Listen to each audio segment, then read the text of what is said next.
Vamos a abrir de favor en Proteus.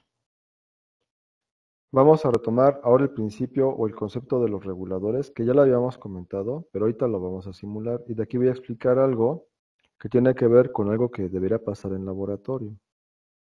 ¿De acuerdo? Entonces, ármelo de favor así como está. Van a buscar los reguladores positivos como 7812, 7809 y 7805. Y los reguladores negativos van a ser el 7912, 7909 y 7905. Que voy a poner son los reguladores negativos.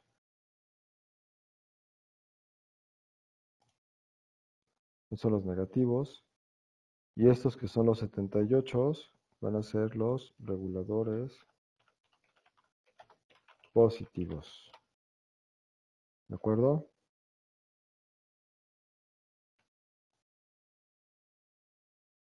Ok, la parte de la entrada ya la tienen, que ya lo tenía que haber hecho, el transformador, el puente de diodos, es decir, la fuente conmutada. Ahorita vamos a adentrarnos en los reguladores. Entonces, ármelo de favor. Voy a centrar un poquito el zoom para que lo copien. Ahí está. Recuerden que a la entrada tenemos lo que se llama el alternador.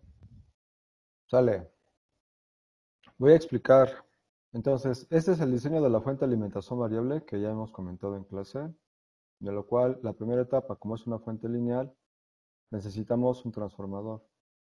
Este transformador, que es el que nos conviene en el simulador, es el llamado TRAN 2P3S, del cual el único parámetro que me deja manipular, cuando le doy dos clics al transformador, la ventana de propiedades me aparece la inductancia del primario y la inductancia total del secundario.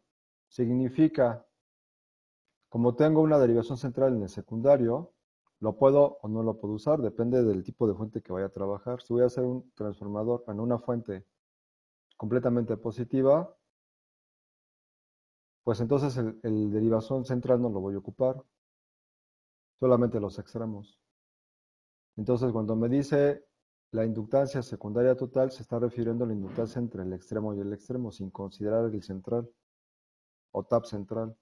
Si lo considero, pues es la mitad. Si yo, por ejemplo, en el secundario tengo, en este caso, puse 160 milihenries o milihenrios, significa que tengo entre derivación de extremo 80 y 80, ¿no? ¿Y por qué le manipulo solamente esta cantidad? Porque es lo que me permite manipular y implica que el número de vueltas me va a generar una inductancia tal que se mide en henries.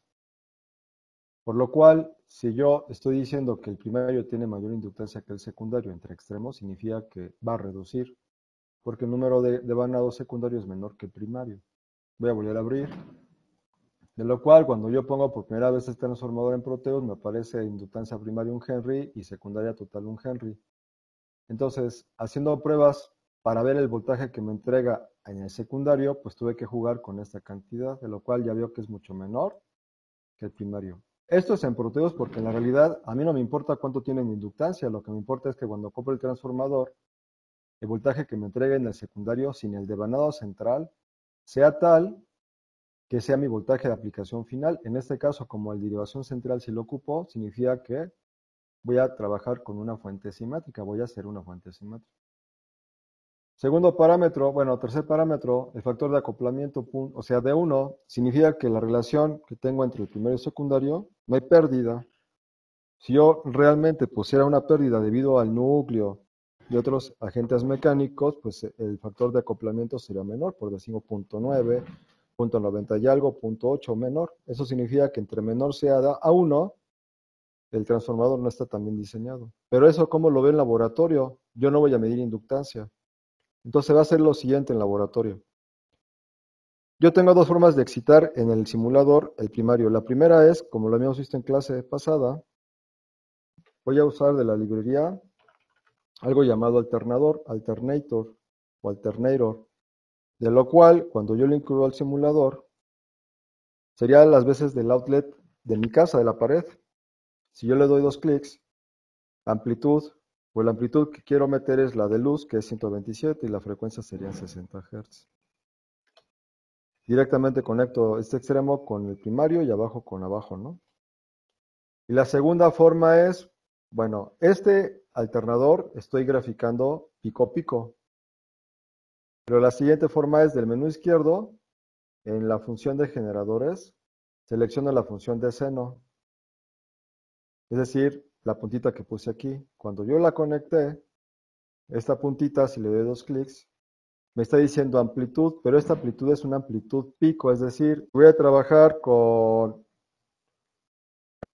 127 pico pico, implica que la mitad hacia arriba o la mitad hacia abajo, pues es 127 entre 2, de lo cual 127 entre 2, 63.5. Entonces significa que aquí tengo 63.5 arriba y 63.5 abajo.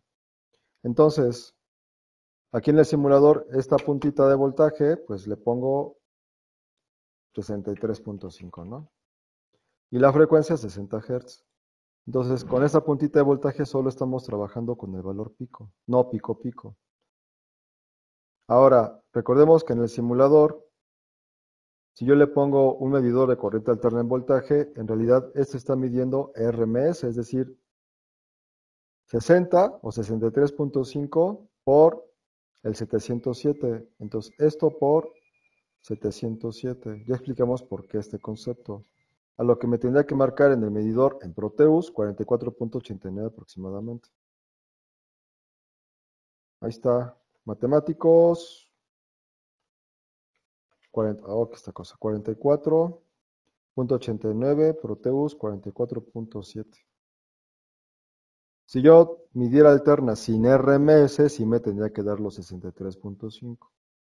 Ahora, estuve jugando con la relación del secundario para ver qué voltaje tengo en la salida. Bueno, ¿cuánto quiero la salida? Es simétrico. ¿Cuánto quiero que me entregue? Por decir, quiero que la salida, esta es la referencia cero, ¿no? El tiempo. Quiero que me entregue 12 positivos y 12 negativos en directa, pues ya quedamos que entonces el voltaje del transformador por lo menos es el doble de esto, es decir, 12 por 2, por lo menos debo comprar un transformador de 24 volts en corriente alterna. Entonces este me tiene que entregar por lo menos 24 volts. Pero en la realidad el transformador, porque tengo pérdidas en el sistema debido al consumo de los diodos rectificadores, el problema de la no perfección del transformador, ahí hay un poco de pérdida. Entonces, el voltaje del transformador debe ser aproximadamente el voltaje, vamos a llamar el voltaje deseado, por 1.15, su IVA, ¿no? Entonces, si yo quiero trabajar con 24 volts por 1.15, lo que tendría que entregarme este transformador sería 27.6. Aquí tendría que haber 27.6. Si quisiera trabajar con más voltaje, por decir, quiero a la salida trabajar con 13 positivos y 13 negativos, pues entonces 13 por 2, es decir, serían 26 volts. A lo cual, esto multiplicado por 1.15, 26 por 1.15, el transformador tiene que dar 29.9 volts. Bueno, no hay transformadores de 26 volts a menos que yo lo mande a fabricar. El que tenemos comercialmente pues es de 9, de 12 y de sigue el de 24. Y del 24 nos sigue el de 36. Entonces digamos que con el de 24. Bueno, entonces para 24 nuevamente, ¿cuánto debo de tener?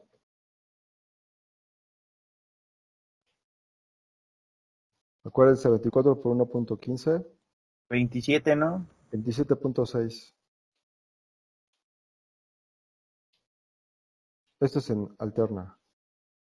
Entonces, aquí la única forma, aquí me está dando 25.5, la única forma de aumentar el voltaje en el simulador es cambiando el contenido de la inductancia secundaria, que aquí Yo puedo poner 200. Hay fórmulas para calcularlo. No voy a meter a la fórmula porque, repito, en la realidad, en la práctica, yo no mido inductancia. Simplemente compro el transformador de voltaje que quiero. En todo caso, si ustedes fueran a fabricar el transformador, entonces sí se meten a las fórmulas, el tipo de núcleo, qué calibre, qué corriente, cuántas vueltas del primario, del secundario, entonces sí se meten al diseño. Aquí ya me fue 28.4 cuando quiero 27.6. Bueno, lo voy a bajar un poquito nada más. Vamos a dejarlo en un 180. 26.9, 27.6, creo que me fui muy abajo. 190. Ahí está, 27.6, 27.6. Ahí ya quedó. Ahí lo dejamos. Ok, siguiente. Cuando ustedes compren el transformador a 24 volts, la prueba que se hace en laboratorio es la siguiente. Obviamente lo conectamos a la luz, ahí en laboratorio, y con el multímetro en la alterna medimos cuánto hay de extremo a extremo. Si el transformador lo compraron a 24 y les da 24, no lo fabricaron bien, significa que con las pérdidas, a lo mejor a la salida voy a tener menos del voltaje requerido. En lugar de más menos 12 me va a dar más menos 11 o más menos 10, no me conviene. Por eso el 1.15 arriba. Ahora, siguiente prueba. Digamos que ya pasó la prueba del 27.6. Ahora medimos entre el devanado central y un extremo. Me tiene que dar la mitad. Si aquí me está dando 27.6, esto entre 2, significa que en el transformador, en su secundario, del devanado central a un extremo me tiene que dar 13.8 y de aquí del central al otro extremo 13.8. Repito, en alterna. Pero a veces los transformadores los fabrican mal de tal forma que arriba a lo mejor tienen 10 y abajo tienen 13 o 14 o 15. Está mal. Significa que el transformador está desbalanceado.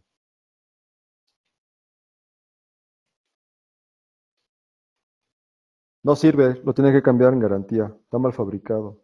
Si les da 12.9 y abajo 13.8, sigue estando desbalanceado. Podría ser 13.7, 13.8, 13.8, 13.9. El punto es el cerrado, ¿no? El entero. Entonces, primera prueba de laboratorio que esté balanceado el transformador. Ya pasó la prueba. Ok, siguiente. Conectamos el puente rectificador. Ok, ¿a qué corriente lo voy a comprar? Ahora sí contestamos la pregunta. Pues depende cuál es la corriente de salida total que quiero en mi sistema.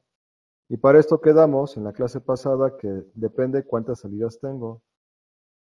Si yo quiero trabajar cada regulador de estos, de la familia 78 y 79 me va a dar un ampere, y realmente quiero un ampere por salida, pues multiplico. Si tengo 6 salidas, pues 6 por 1, 6 amperes. Entonces tendría que comprar un transformador que mínimo tenga 6 amperes. Ergo, el puente de diodos debe ser de 6 amperes. Pero me va a salir caro. Ahora, no hay de 6, hay como de 10. Entonces, me va a salir muy caro. Si quiero economizar y tener buena corriente, entonces, digamos que prácticamente compramos el de 3 amperes y tengo 6 salidas, entonces voy a dividir los 3 amperes entre las 6 salidas, a lo cual tendría medio ampere por salida. Está muy bien. Esto es si todas las salidas al mismo tiempo las estoy utilizando. Si no, a lo mejor utilizo una, pues sí me va a dar el ampere. Pero aquí en este ejercicio tenemos otros dos reguladores adicionales que son los variables, el positivo 317 y el negativo 337. Yo realmente tengo 8 salidas, por lo cual si mi transformador es entonces de 3 amperes, divido entre el número de salidas y me va a dar que cada salida, si las ocupo al mismo tiempo, me va a estar dando .375 miliamperes máximo. Y obviamente dependiendo de la carga de cada salida, pero esto es teórico, ¿no? Es una buena corriente. Ahora, en la realidad, normalmente no estamos trabajando con todos los voltajes al mismo tiempo. Esta fuente, le digo, la he trabajado por más de 15 años y normalmente trabajo con 2, 3 salidas cuando más, o sea, el ampere, en realidad el ampere por cada salida, con lo cual alimento el microcontrolador, el display, un teclado, sensores y otras cosas, ¿no? Sí me da perfectamente sin problema. Bueno, entonces, si vamos a trabajar a 3 amperes, el puente rectificador debe trabajar por lo menos a 3 amperes. Si yo lo trabajo a menos, por decir 1 amper o 2 amperes, no me va a dar la corriente demandada. Entonces debe ser corriente del transformador igual a la corriente del puente de diodos. Para protección, lo mejor es que la corriente del puente de diodos sea mayor a la de operativa. Si voy a trabajar a 3 amperes de transformador, pues me conviene trabajar a lo mejor un puente de 5 amperes. ¿Ok? Como protección. Más vale. Y repito, depende de la corriente del puente de diodos, pues hay diferentes tipos. Unos que tienen para disipador de calor, etcétera, ¿no? Ahora, es recomendable tener un testigo. Es decir, a veces tenemos falso contacto en la clavija, o se rompió un cable, o se zafó un alambrito del devanado primario o secundario y no nos damos cuenta. Conectamos y no hay voltaje. Para saber que haya voltaje, lo recomendable es ponerle un testigo. Ahora, en Internet hay explicaciones que hablan cuál sería el circuito más efectivo para poner un LED en corriente alterna. Pero complica un poquito el circuito. La forma más práctica, pero no más eficiente, es poner el LED en serie con una resistencia entre la salida del positivo y la salida del negativo. A lo cual, yo lo que tengo aquí de extremo a extremo, tengo 37.2 volts. Fíjense, entró 27.7 del secundario y en paralelo a este LED con estos capacitores tengo 37.3. ¿Por qué se aumentó? Se aumentó porque los capacitores al estar almacenando, entonces ahí se almacena energía, funciona como una batería. Entonces siempre que tenemos capacitores el voltaje se aumenta.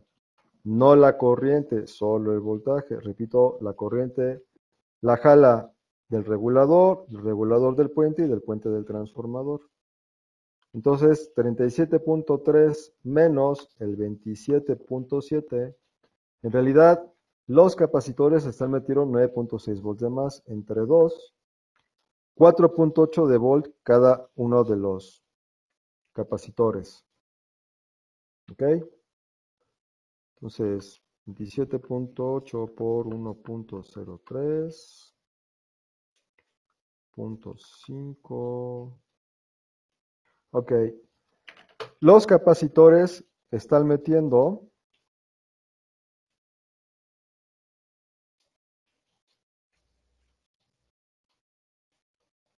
aproximadamente, aquí en el simulador, el voltaje de entrada por 1.34 más por ciento. Entonces está metiendo 27.5 por el 1.34, me está dando 37.25 volts. Por eso tengo 37.3. Ahora, después del diodo, que está conectado de esta forma, realmente está operando con el semiciclo positivo de la señal que me entrega el positivo del puente, que es la señal pulsante positiva. Está trabajando con estos semiciclos positivos. Porque en los semiciclos negativos queda inversamente polarizado, entonces no está conduciendo. Repito, lo cual hay una solución para que este diodo o este LED pudiera trabajar en ambos sentidos, entonces es más eficiente. O ponen dos LEDs encontrados para que uno trabaje en el positivo y otro en el negativo. Los capacitores lo pusimos a 4700 cada uno, de lo cual, de forma práctica, bueno, algunos ingenieros, sobre todo los circuitos económicos que ya venden fabricados, suelen poner capacitores de 470 microfaradios. Pero es muy pequeñito, entonces entre más pequeño es el capacitor, tenemos un problema con el rizado, porque si tenemos una carga muy grande, entonces como que jala más rizado. Si tenemos un capacitor mayor, el rizado es menor. Pero ¿qué tan grande? Entonces, uno práctico podrían ser microfaradios, uno de los comunes son 2200 microfaradios, y yo uso entre 2200 y 4700 microfaradios. Ahora hay otro parámetro del capacitor electrolítico para estas aplicaciones. que es el voltaje de operación del capacitor.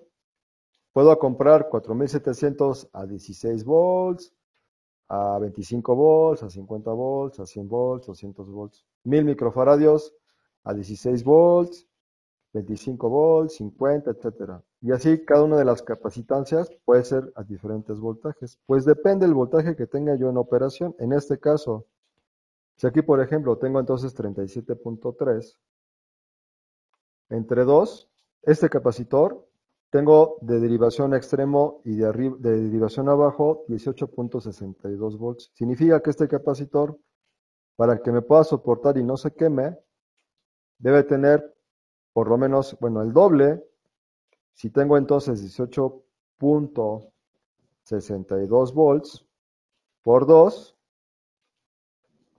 estoy hablando de 37.25 volts en el capacitor. No hay esta cantidad. Entonces, podría poner a 25 volts,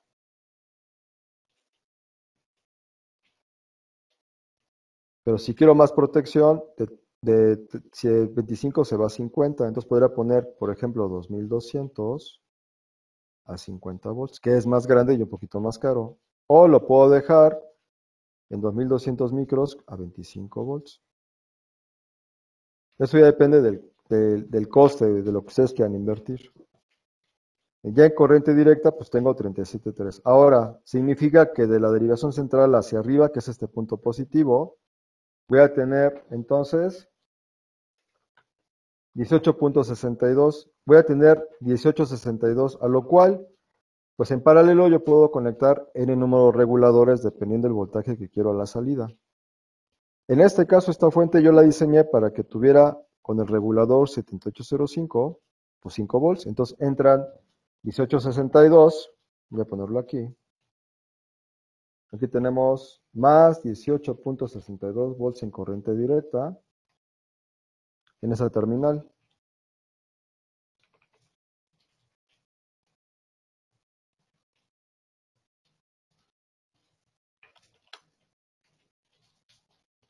Por consiguiente, en la terminal de abajo, que es la negativa, voy a tener menos 18.62 volts en corriente directa.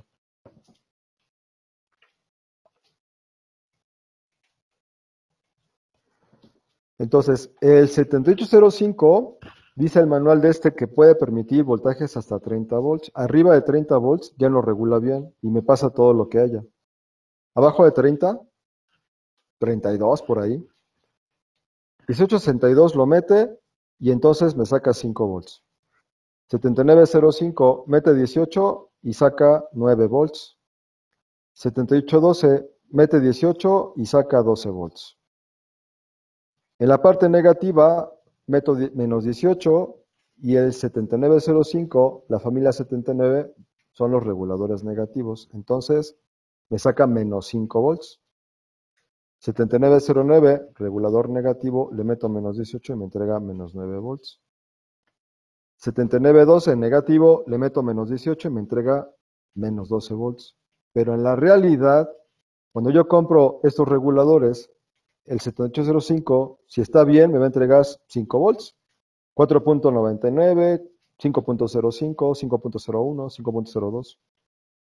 Pero si está mal, que a veces sí lo compran nuevo y sale malo, a lo mejor les da 9 volts, pues no sirve, lo tienen que tirar y comprar otro, no se los van a cambiar.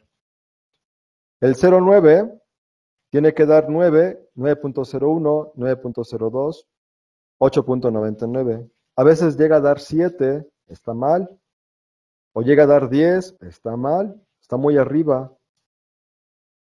El 7812 debe dar 12 o 11.99 o 12.01, 12.02. Si les da 10 o les da 13, está mal, lo tienen que cambiar. Es poco común que los positivos fallen, pero los negativos normalmente salen malos. El 7905 me debe entregar menos 5. A veces da menos 9, menos 4, lo tienen que cambiar. El 7909 me tiene que dar menos 9, A veces da menos 9, menos 8.99, menos 9.01, 9.02. Cuando está mal llega a dar menos 10 o menos 7, está mal, o menos 5 en algunos casos. Y el 7912 me debe dar menos 12, me da 19.01, 0.02, 11.99, es correcto.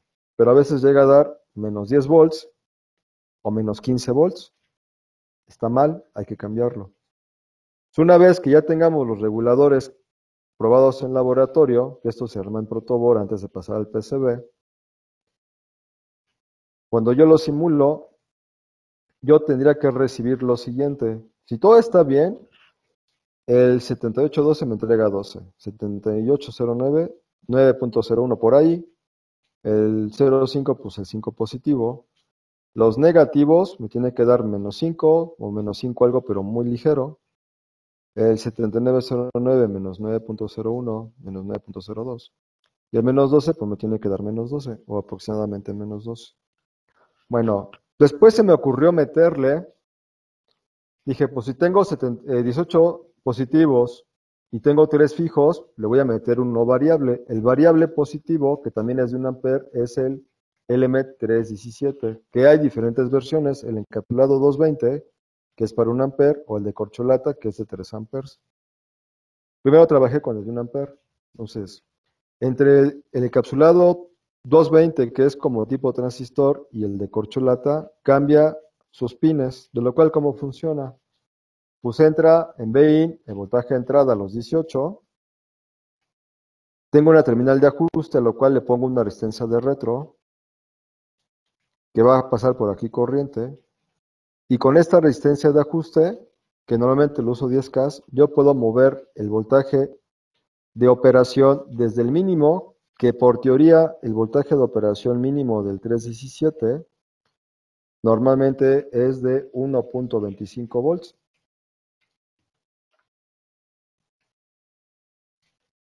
Este es el mínimo. Y el máximo, pues es el que le esté metiendo, que en este caso serían 18.62.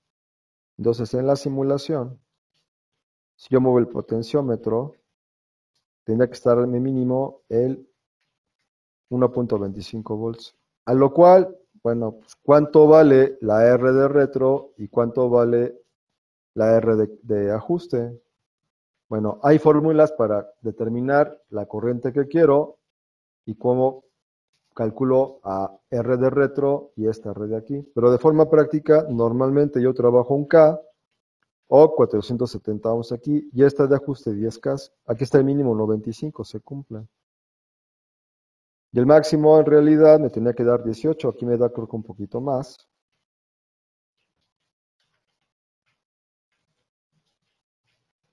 14.3, aquí hay una pequeña pérdida. En realidad no debería ser así, debe dar un poquito más.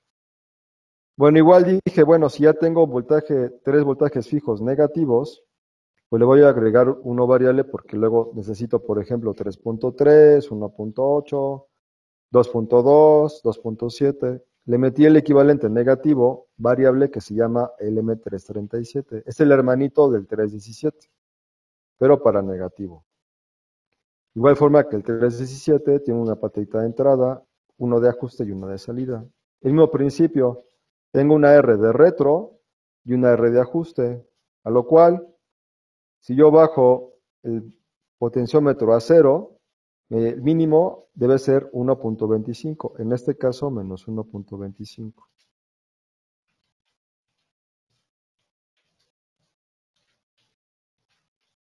Ahí está. Y el máximo debería ser el voltaje de entrada, que en este caso es menos 18. Vamos a ver cuánto me da.